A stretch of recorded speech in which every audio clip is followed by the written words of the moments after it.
Hi everyone, আসসালামু আলাইকুম। Welcome back to my channel. কেমন আছেন সবাই? আমরা তো আলহামদুলিল্লাহ ভালো আছি। দেশ ও বিদেশ থেকে যারা আমার ভিডিওটা দেখছেন সবাইকে আন্তরিক ধন্যবাদ। আজকে বাজার থেকে পাবদা মাছ আর আইড় মাছ নিয়ে আসছিল, এগুলি কাটতেছি। পাবদা মাছ কাটা হয়ে গেছে, এখন আইড় মাছগুলি কেটে নিতেছি।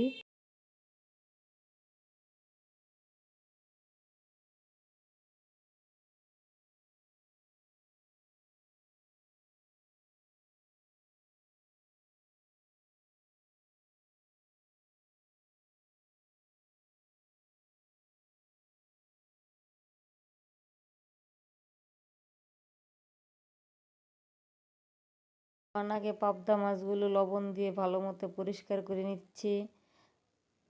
তারপরে আইড় মাছগুলো মাজনি দিয়ে ঘষে সুন্দর করে পরিষ্কার করতেছি। দেখেন কত সুন্দর হইতেছে, কালো দাগগুলো উঠে যাইতেছে, একদম পরিষ্কার হয়ে যেতেছে। মাছগুলো ভালো মতো পরিষ্কার করা হয়ে গেছে, এখন পাবদা মাছ ভেজে নিব।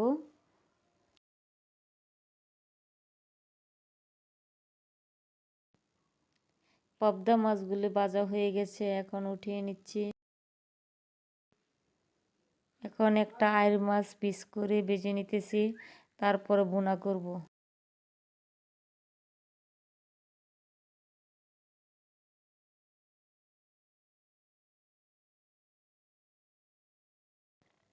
আইড় মাছ ভাজা শেষ, এখন ভুনা করব। দিয়ে দিলাম 4-5টা পেঁয়াজ কুচি, একটু লবণ দিয়ে একটু ভাজা করে নিব।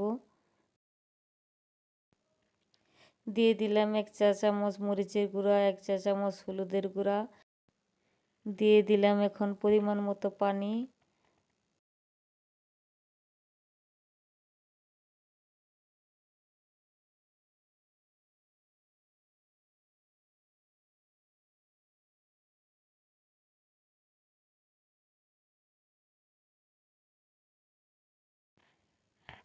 ঝোলটা বলক আসা পর্যন্ত অপেক্ষা করলাম। এখন এই ঝোলের মাঝে মাছগুলি দিয়ে দিব। এখন ঢাকনা দিয়ে ঢেকে দিব কিছুক্ষণের জন্য। তরকারিটা প্রায় হয়ে আসছে, এখন 1 চা চামচ জিরার গুঁড়া দিয়ে কিছুক্ষণ জাল করে নামাই নিব। রাত্রের খাবার রেডি করছি, পাবদা মাছ ভাজা, টমেটো দিয়ে জলপাই ডাউল রান্না করছি, আইড় মাছ ভুনা, চিংড়ি মাছের শুটকি ভর্তা। আজকে খাবারটা অনেক টেস্ট হয়েছে। সবাই ভালো থাকবেন। আসসালামু আলাইকুম ওয়া রাহমাতুল্লাহ।